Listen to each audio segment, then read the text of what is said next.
Welcome back to Boilers and Beyond. I'm Jordan Jones, back here today as Purdue prepares for its first of two trophy games this season. The Boilermakers host Illinois on Saturday with the cannon on the line. Purdue will look to continue some of its recent success that it's had against Illinois. Here on the show today, we will break down Purdue versus Illinois and take a look at the matchup. As Purdue gets ready to host the Illini, we will give a prediction, see if Purdue can snap its two-game losing skid, and then I will answer your questions. Got a couple of good ones here to answer today, so I'm looking forward to rounding out the show with that. Real quick, if you don't already, be sure to follow the show on Twitter at BoilersBeyond. Lots of stuff going on there, especially conversation during the game on Saturday. You'll want to join there. And be sure to subscribe so that you don't miss an episode. I know the season's not off to the way that most Purdue fans want it to be, but we're here to talk about it nonetheless. So be sure to subscribe. Coming to you twice a week. You're not going to want to miss it. But Illinois at Purdue on Saturday, a 3:30 Eastern kickoff on Peacock. Yes, it is on Peacock. Get your subscriptions ready if you don't have them already. Purdue's going to play at least two more times on Peacock, it appears. The Iowa game next weekend is going to be a Peacock, and the Minnesota game in November is scheduled to be on Peacock as well. So you're probably going to need those subscriptions. I think it sounds like several basketball games will be on Peacock too, so that might just be a part of your sports viewing experience here moving forward. Purdue needs this one, sitting as a 1 to 2 point favorite, a short spread, a very short spread. Kind of, the story of Purdue seasons so far, every game has been less than a touchdown spread, and with the exception of Wisconsin, I think everything's been less than 4 points. So Purdue needs this one. It's homecoming in West Lafayette. The Tiller Tunnel will be dedicated before the game. I know Arnett Tiller and several players from the Rose Bowl team and from the Joe Tiller era will be back. That's going to be cool to see. It's nearing a sellout. Listen to the Ryan Walters radio show earlier. Tim Newton said Purdue has less than 1,000 tickets left to sell for this one, so it should be another packed house inside Ross-Ade Stadium, where really it's impressive. Since COVID in 2020, Purdue's filled the stadium quite well over the last few years. They welcome Illinois here. The Illini come in at 2-2 on the season, 0-1 in Big Ten play. Interesting start for Illinois, not exactly what they'd hoped for. It took a last-second field goal for them to take down Toledo in the season opener. Their losses to Kansas and Penn State were fairly non-competitive, and then Illinois took down FAU last week, although it wasn't pretty throughout the way. This Illinois team, by all measures, seems to have taken a step back. It had that breakthrough season last year where it won 8 games, got off to an excellent start before it faded a little bit down the stretch. It's not that strong of a team this year as it was a season ago. Tommy DeVito at quarterback was replaced by Luke Altmaier, transfer in from Ole Miss, who spent most of his time there as the backup. Altmaier has some upside. I think if you look at those two as players, Altmaier may have the higher upside, but what Tommy DeVito did really well for Illinois last year was take care of the football. And so far, Altmaier's not done that. He's thrown 7 interceptions in 4 games. And in a ball control offense like Illinois, you just cannot afford for that to be a problem. The run game is still the focus. It's a Brett Bielema offense. It is still that type of run-heavy, play-good defense type of football that, really the vast majority of the Big Ten West operates with. Neither Reggie Love nor Josh McCray is the type of game-changing back, though, that Illinois had with Chase Brown last season. He was fantastic, it goes without saying, one of the best in the nation last season. And Love and McCray are solid backs. I think they are good backs. But the Illinois run game has not had the same explosive nature that it did last season. Just 22 points per game for Illinois so far. That's not particularly great. There are some interesting pass catchers. I like Isaiah Williams in the slot a lot. That's going to be a matchup to watch for Purdue because it struggled in the slot a little bit, especially if you look back at the opener. That little guy from Fresno State absolutely torched them. That's going to be an interesting one to watch. On defense, look, this was kind of the story coming into the season, was how much of the defense was Ryan Walters, how much of it was the personnel. I think what you're really seeing is the impact that Illinois had of losing 3 starters in the secondary to the first 3 rounds of the NFL draft. Devin Witherspoon went in the top, he went like 5th or 6th overall. Quan Martin goes in the 2nd round, Sidney Brown in the 3rd round. Really good players that Illinois lost on that back end, and the defense has not been as good this year. That's normal. That's a ton to replace for a program like Illinois, and it's shown this far. It's not much different than when I point to Purdue losing 8 NFL draft picks over the last 2 years. That's a lot to replace when you're at these programs that don't recruit at a super high level. Illinois did lose Ryan Walters. That is notable. He ran a good defense there. It's running about the same scheme, though. You're going to see 2 very similar defenses on Saturday. Aaron Henry promoted from within as the defensive coordinator. And everything for Illinois on the defensive side of the ball starts in the middle of the defense, in the middle of the defensive line, with Johnny Newton and Keith Randolph. A couple of defensive tackles in there. Newton is one of the nation's best. He looks primed to be a first-round pick this season. He's really, really a game changer. He gave Penn State problems last week, and that's one of the best offensive lines in the country. Randolph, very good too. That is a dynamic duo right there, and they're kind of the engine for that Illinois defense. But similar to Purdue in a way, Illinois is not creating enough turnovers, only 3 interceptions for the Illini so far, and surprisingly, just 5 sacks through 4 games. That is not very many. That's not enough. And for the way Illinois wants to play defense with a similar approach as Purdue, that's not enough at all. You've got to get after the quarterback more than that. Of course, this game has storylines galore. And it starts at the very top with Brett Bielema and Ryan Walters meeting for the first time. A little bit of, back and forth on Twitter over the summer. Nothing crazy, but it's a rivalry. And Ryan Walters, certainly someone who wants to go out and show that, he was a huge part of that Illinois team last year. He wants to kind of show that he can be better than Brett Bielema. He wants to come out and get the best of him right away. There's no doubt about that. That's a key matchup here. It always is when a head coach plays one of his former assistants. But especially with Ryan Walters, kind of that rising star last year, over the last 2 years, that's going to be interesting to see. Purdue's won 14 of 18 in this series. Pretty remarkably, when you think about it. Purdue has not had great teams over the last 18 years all that often. That dates back to, I think, 2002. 02 or 03 was when that run started. Purdue's had some bad teams. Darrell Hazel went 2-2 against Illinois. Danny Hope went 3-1 against Illinois.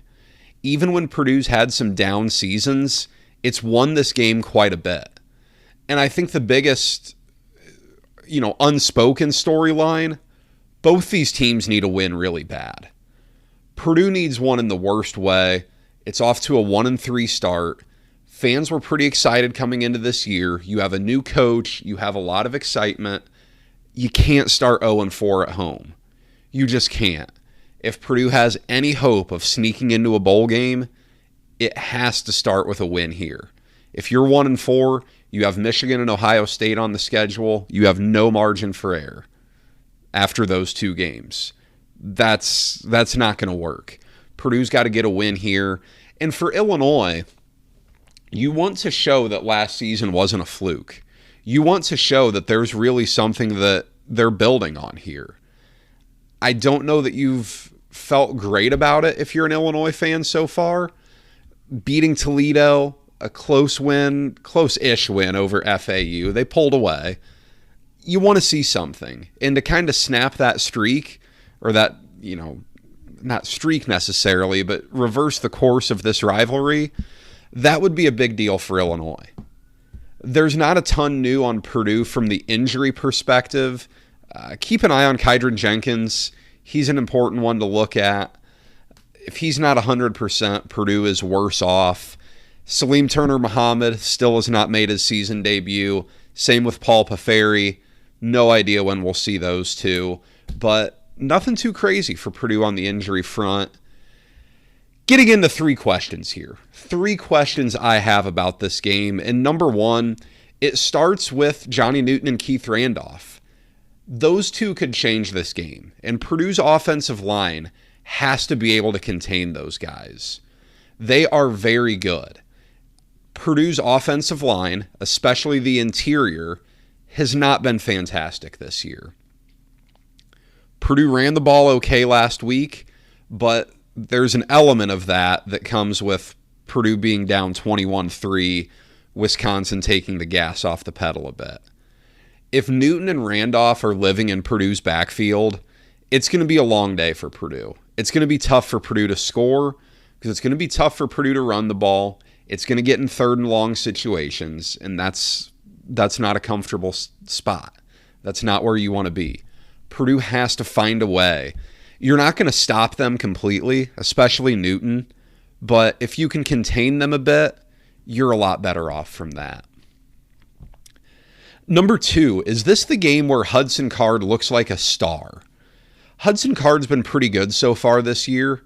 I think that's probably the best way I could describe his play, is pretty good. I don't think he's been spectacular. He's not been bad, though. The truth is somewhere, in the solid range. Purdue needs him to be a star, though, this season for it to make something of this year. Purdue's offense needs to be better. 17 points against Wisconsin, 20 against Syracuse, 27 against Virginia Tech, was it 24, I think? Goodness, I can't believe I'm forgetting this already, but I want to say that was 24, right? I'm pulling up the schedule now because this is going to drive me nuts. 24-17. So 24, 20, and 17 points, those are not enough. Purdue's offense needs to be better, and that starts with Hudson Card. Are we going to see him put up, the 300-yard passing game with 2-3 touchdowns, eliminate the pick that he's had in each of the last 2 games? Are we going to see him take a step forward? And number 3, do we see something from Purdue's defense against a lesser offense? Purdue has faced some solid offenses so far. Fresno State certainly qualifies. I think Syracuse has a decent offense. Wisconsin, time will tell, but the physical run game gave Purdue issues. What do we see here?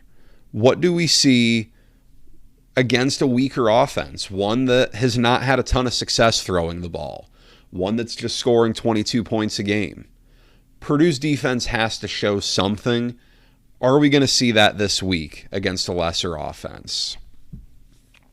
A couple thoughts here. I think the running back rotation is going to be fascinating to watch. Of course, a lot of discourse around Purdue fans. Devin Mockabee seemingly moved out of the number 1 running back slot last week. Ryan Walters was asked about that. He said that it's a true, co-starters between Mockabee and Tracy. But how do the carries get split? That's what I'm fascinated to see.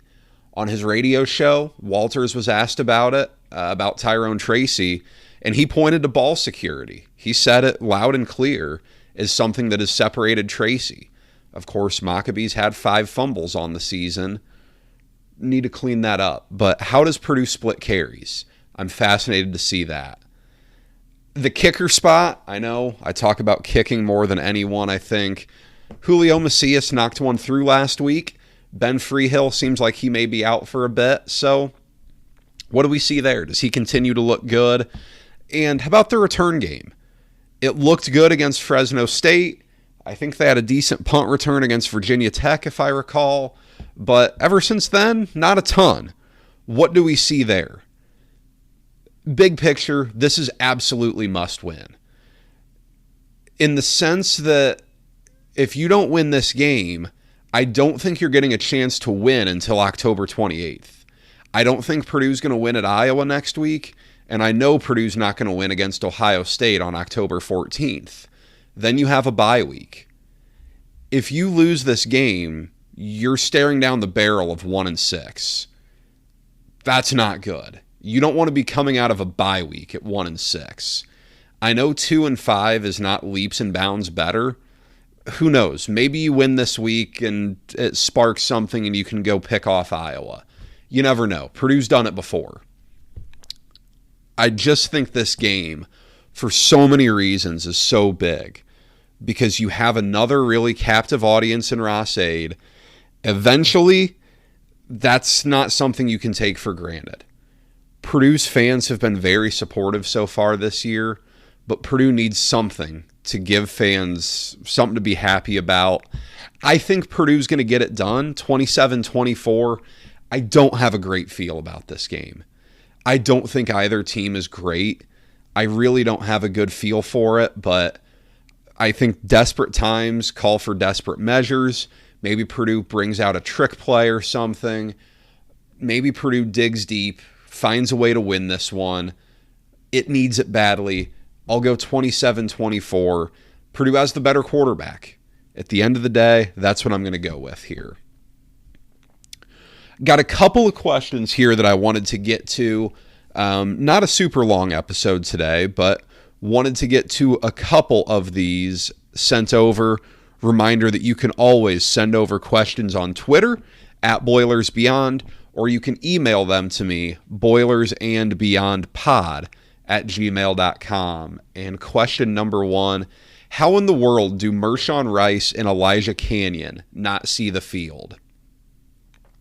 We've talked a bit, and I talked about this in the last episode, about how Purdue doesn't rotate at wide receiver at all. It's Deion Burks, TJ Sheffield, and Abdur-Rahman Yassin on the field pretty much every play. It really surprises me that Purdue doesn't rotate much. You know, at bare minimum, it makes opponents game plan for something else if you flash some guys in there. I know Purdue went with Canyon in the red zone against Fresno State. Ball got broken up. I don't know if we've seen him since. Jaden Dixon-Veal got on the field for like a play last week, but you know, the question here from Wesley is right. I don't know. You know, with Elijah Canyon, in fairness, it's not like he's done a ton at Purdue so far. He played a little bit against Penn State, had a similar ball where he went up, tried to get it, couldn't come down, then missed the rest of the season. Had a ball, he went up, could have been a touchdown against Fresno State, got knocked out. He's not done much. But Mershawn Rice, I mean, in 2021, he looked good early on in the year, got hurt, out for the season up at Notre Dame. And then last year, 23 passes, just under 300 yards. That's pretty solid. You know, as a number 4, number 5 option in the pass game last year, not bad. If there's not a role for him, maybe not. I'm not at practice every day. I don't see it. But it just surprises me, you know, that Dixon-Veal doesn't get more run. None of the young guys, you know, like a Zion Steptoe, something like that. It just surprises me. Maybe it shouldn't surprise me a ton, but it does. And Ryan Walters, as I said on his radio show last week, he spoke with great confidence about that. The guys he has are the guys he feels best about. Question 2, how is Purdue going to block the Illinois defensive line? As I touched on it earlier, this is where things get concerning. You know, those guys are excellent, and Purdue's offensive line has not been. I'm going to be really interested to see where they line up, because last week Illinois put Johnny Newton over against Penn State's all-world left tackle, Olu Fashanu. Newton held his own and then some. He was really good. Muhammad Musa has not been great for Purdue at left tackle so far. He really struggled last week against Wisconsin. That's an area of concern. That's something that Purdue's got to at least give Card room to operate back there. He didn't have it last week until the game was over, in all intents and purposes. That's kind of the story of this game. If Purdue can hold up against those two, I think Purdue wins the game. If it's a real struggle, boy, it gets to be a challenge. And then finally, I wanted to close out with this because it's a question that's been asked quite a bit. Are Ryan Walters and Kevin Kane stubbornly sticking with a defensive scheme that doesn't fit Purdue's personnel? In the interest of making the most of the remaining games, should the defense be modified? My question, I answer that with another question. What do you switch to, and what's the long-term cost of switching and abandoning it for this season? Ryan Walters was hired in part because of his defensive prowess. Not solely because of that. There are plenty of other qualities that got Ryan Walters hired. Everything about him was pretty impressive in what he did at Illinois. Not just X's and O's. But the defense was a big part of that. And installing that defense at Purdue was a given. So far, you're right. I mean, Purdue's defense has not looked good. Purdue's defense has not been all that competitive.